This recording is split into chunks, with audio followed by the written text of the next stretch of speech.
Hello and welcome to our time, and welcome to the lovely Sue. Thank you, Malcolm, and hello everyone. Nice to be here with you again today. Janice is overseas. I always want to call you Susie. Does anybody else? A lot of people call me Susie. Okay. Yeah, if you knew Susie like I know Susie. That's an old line. We worked together so long ago with that brown bear. With that brown bear, we did. Worked with the bear for many years. We did, and a wonderful time. But today we're talking about a wonderful time in a funny sort of way, because it's the chance of giving other people extended life because of donating organs, and you're talking...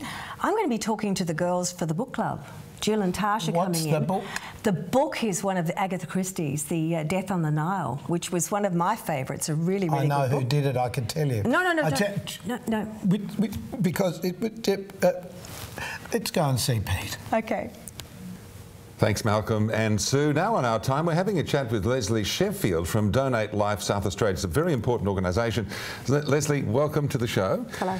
Tell us what you're about and what your organisation does. Okay, so we're actually a business of about 14 staff. We're mostly made up of intensive care nurses, and our core business is really promoting organ and tissue donation throughout South Australia. There are organisations interstate, Donate Life Victoria, Donate Life Queensland, and our passion is about introducing organ and tissue donation into the community and into the hospitals. So how important is it for people to actually to tick those boxes about what, you know, when they finally die, whatever happens to them? How important is it to have people that actually do that, the donors? It's extremely important, because the percentage of people that actually donate is very small. So we want to get the message across, and we want to give the community and the hospitals, schools and GPs the education to know that there needs to be more organ donors, organ and tissue donors throughout South Australia. What about age? Obviously, the older you get, perhaps presumably things wear out in the human body, as you know. Is there an age limit for certain organ donations? Or how there does that work? Certainly you can still donate your liver and kidneys up to the age of 80 if the function of the liver and kidneys is good. You can still donate your lungs up to the age of 70 and your hearts up to the age of 55 to 60. And obviously, if you're in hospital in that situation where you're going to become an organ donor, we can investigate those organs a bit further and do certain tests and investigations on them to make sure their functionality of the organ is good before we then say that that person can be an organ donor. It's a bit of a thing to get your head around, obviously, while you're still living, to say, tick, I'll give my heart, whatever the organ that they choose. Absolutely. It's fairly challenging and perhaps for some people a bit overwhelming. It can be overwhelming, but I suppose is forewarned is forearmed, and often we present to the hospitals and people haven't had that conversation. So it's added to the trauma of that patient dying. Not only are the family grieving and horrified about the situation that's presented to them, then the question is asked in the end-of-life situation, would they like to be an organ donor? And if they've had that conversation at home beforehand, it certainly helps the job of the intensive care doctors and then for Donate Life within South Australia. The work that you guys do nationally, obviously, a lot of lives are changed, a lot of lives are saved, a lot of people, I don't know what percentage, I haven't got the figures off the top of your head, but certainly I read eyes have gone to somebody, a young child who's gone blind, or whatever, blind, the blindness is setting and whatever, and they donate corneas and all sorts of stuff, and it affects lots and lots and lots of people. Absolutely. One organ donor can improve or help the lives of 10 people.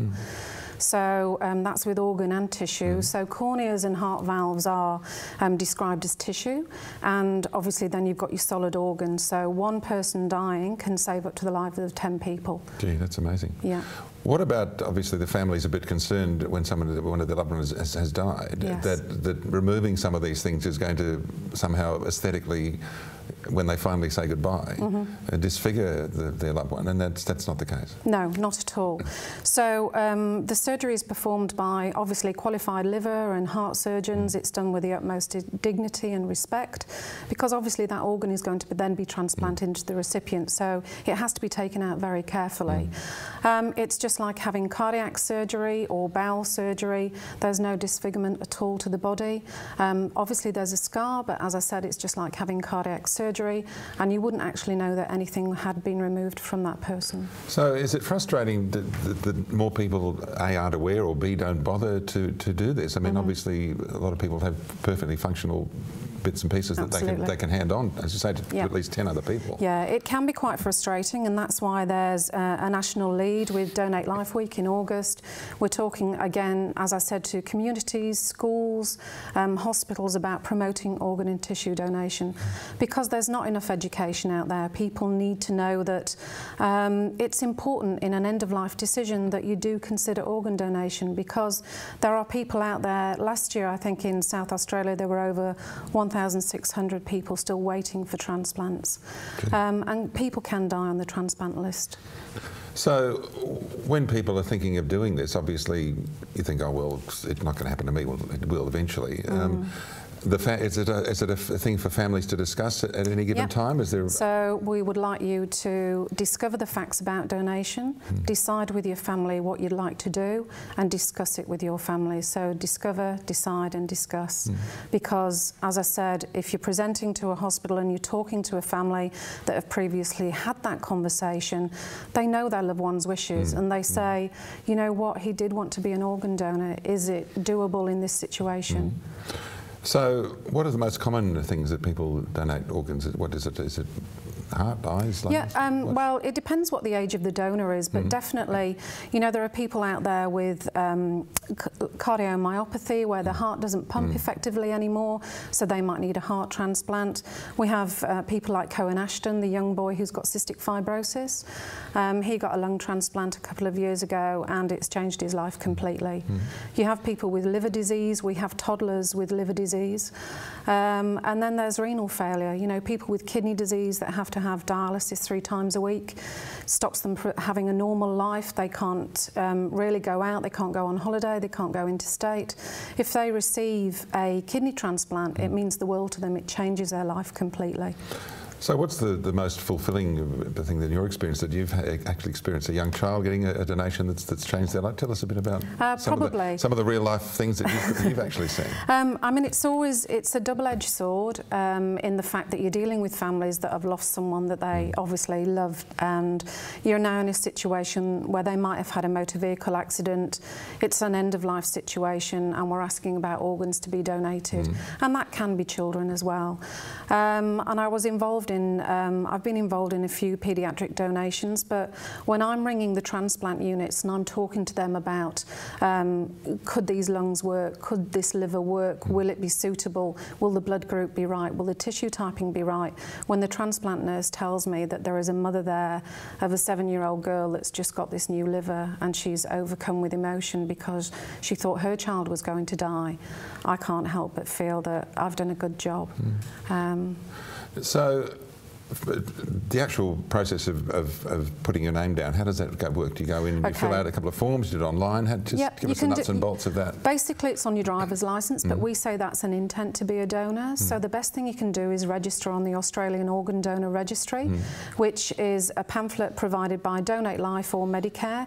You might get it through the post when you sign on for your learners, and it's just about having a read of that brochure, ticking what you'd like to donate in the event of your death, which is not something that people like to think about, but it's very factual and realistic. Tick the information required, sign the form, send it off to Medicare, but most importantly, tell your relatives that you want this to happen and that you've done this, and they can advocate for you. Because obviously it's best to have it done in advance rather than something's happened to you and they're all gathering around your bed and you're going, what do we do? Yeah.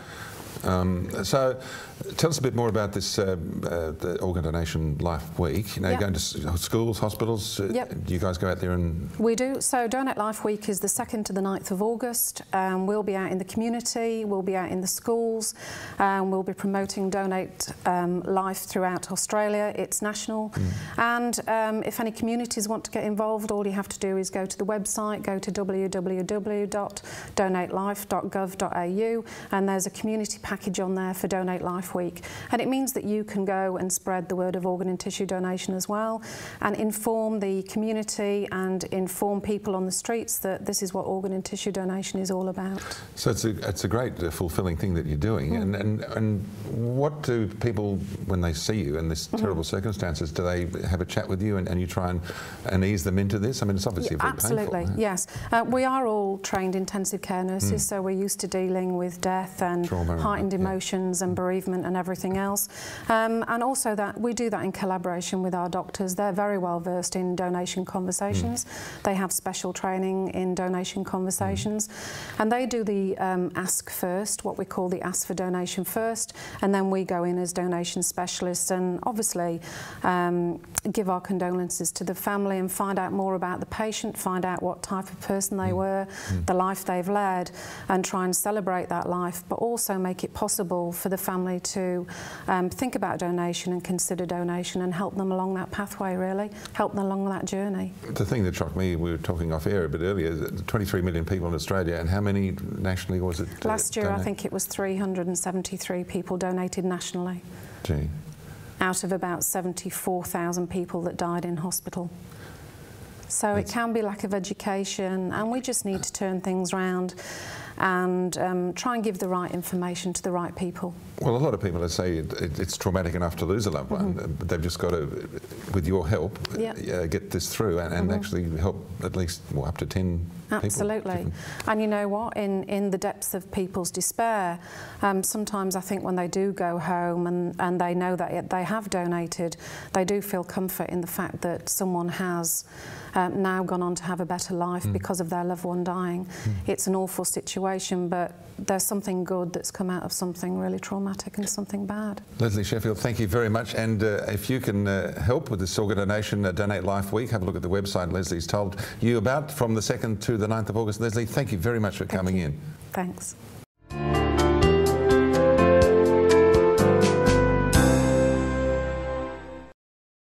Yes, it's book club time. And if you were watching last time on the book club, you would have known that this time we're talking about Agatha Christie, the classic Death on the Nile. And I'd like to welcome my book club team members here, Tash and Jill, who are here to talk about the book, and also to see whether some of our ideas marry up with some of your ideas and maybe the way you think about it.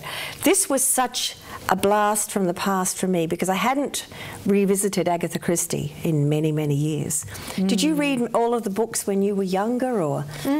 Yeah, she was my first introduction into crime fiction. Mine too. Yeah. I think I was probably 13, and I remember the books were smaller, probably the print, but I remember going to the library and just grabbing the next one. You couldn't get enough of them. Yeah. And back then, I think, like you say, they're your first crime novels. And I reckon my first one was really controversial now, 10 Little Niggers. Yes, yes. And then they renamed it. Yes. What was the can't remember. Anyway, they changed it from obviously 10 Little Niggers when it went from the UK over to America. Yes. And you know, I must be pretty old because it was still. It was still. I know. When I read it. I know. And I had the little poem that coincided to how you know everyone was slowly polished. And then there was 4, or that is. I love them. I guess as we've become older and we've read so many of them, and also it's been spoiled because now we see it on television, we see it in movies.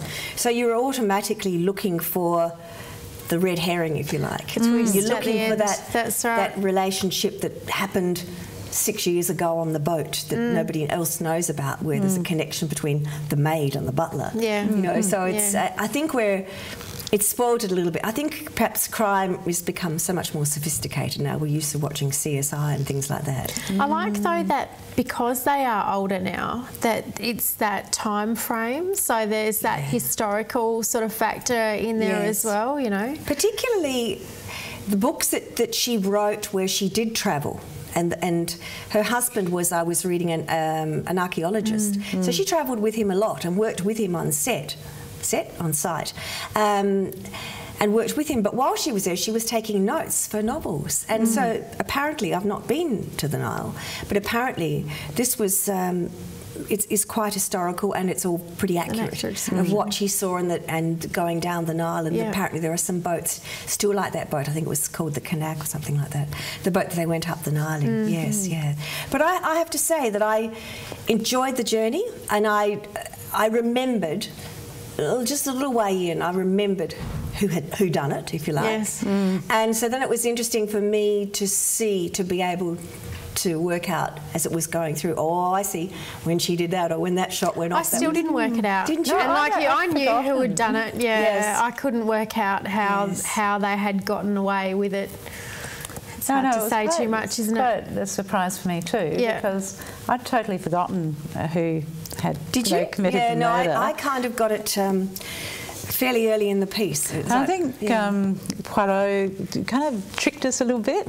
Like all the way through, he kept dropping all these little hints, and Yes. you go, "Oh, I wonder if it's that." Yes. They were kind of little red herrings, because Yes. he would never say. No, even though he gives you just knew. enough to make it sort of interesting. Well, in all of his books, if it's Poirot or Marple, all of the books, the detective is usually close acquaintance or friends with the person who ends up being the murderer. Yeah, that's Have you true. noticed Yes, that? yes. So then you start to think, okay, it's got to be one of you guys.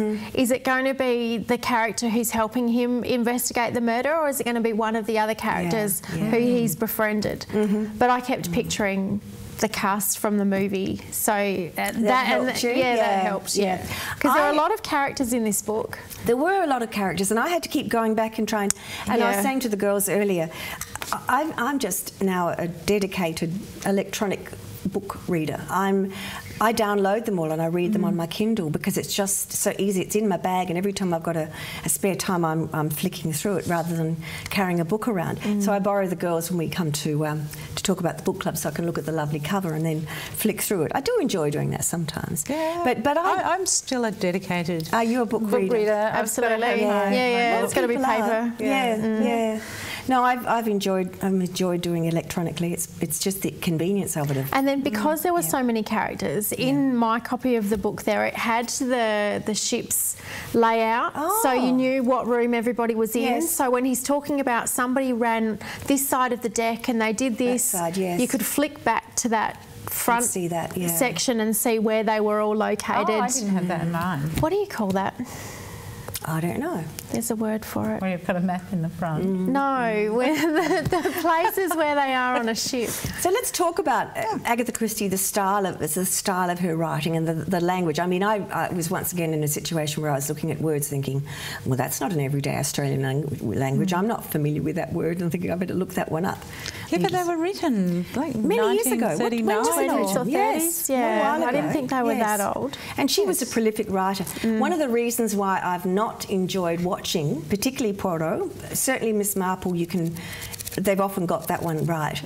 But Poirot is always described as this little Belgian man who's very, very petite and very perfect with the cravat and the little pink silk handkerchief, and the moustaches are all perfect. waxed And I've not seen a Poirot that's ever been filmed that looks anything like the Poirot in my head, and that bothers me.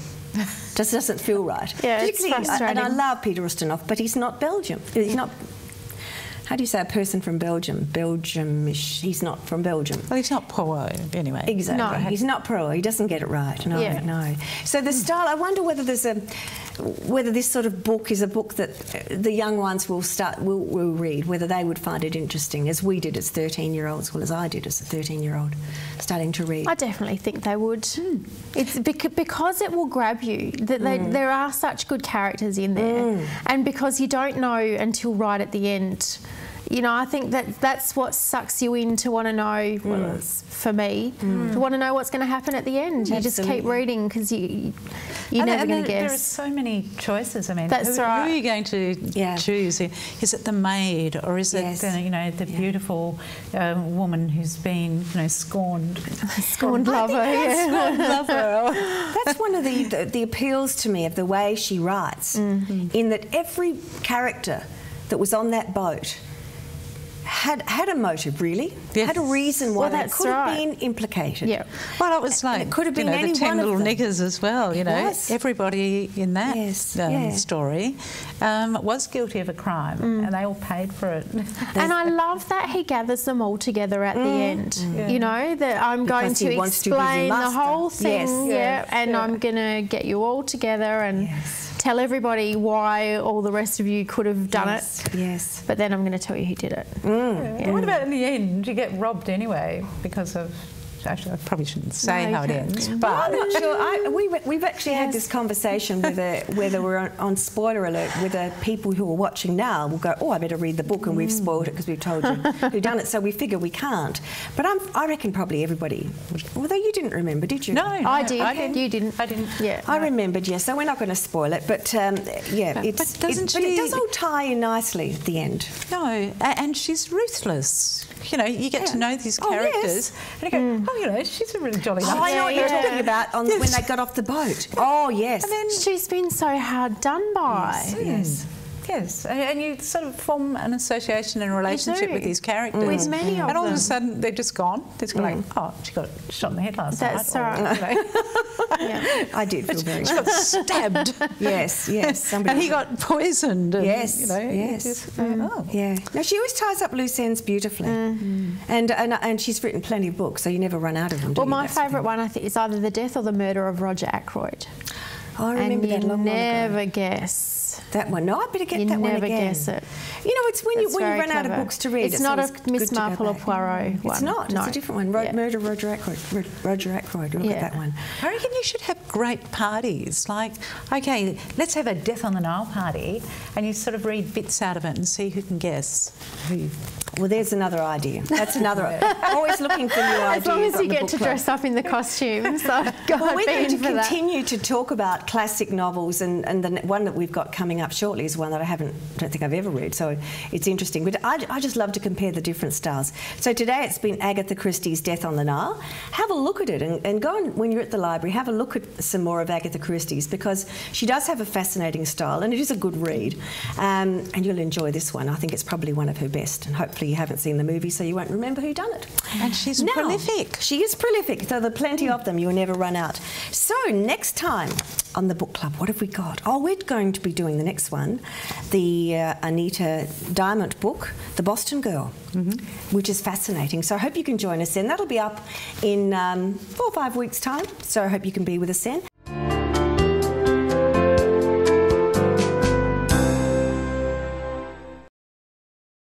Well, now that you've talked about Death on the Nile, can we say who... No, you can't tell people who did it. I think everybody knows. I mean, Hercule Poirot was one of my all-time heroes in terms of... And Miss Marple. I think my love of reading started with Agatha Christie, and that might sound strange, but I was only about 13, and I used to read everyone. I'd go down to the second-hand bookstore and pick up another one and read another one. They were just a lot of fun. Fantastic. Well, it's a good way to reconnect with your past and find out what they based the films on, I suppose, because there's always a bit of licence taken. Oh, absolutely. But I always think the book's a lot more fun, and I prefer the books because I have my own idea of what Hercule Poirot would look like. Certainly not Peter Ustinov. No. No? Oh, okay. No, you don't have a moustache, that's it. I can paint one on. There you go. That's easy. Also, just being aware that we can help other people from what we have within us.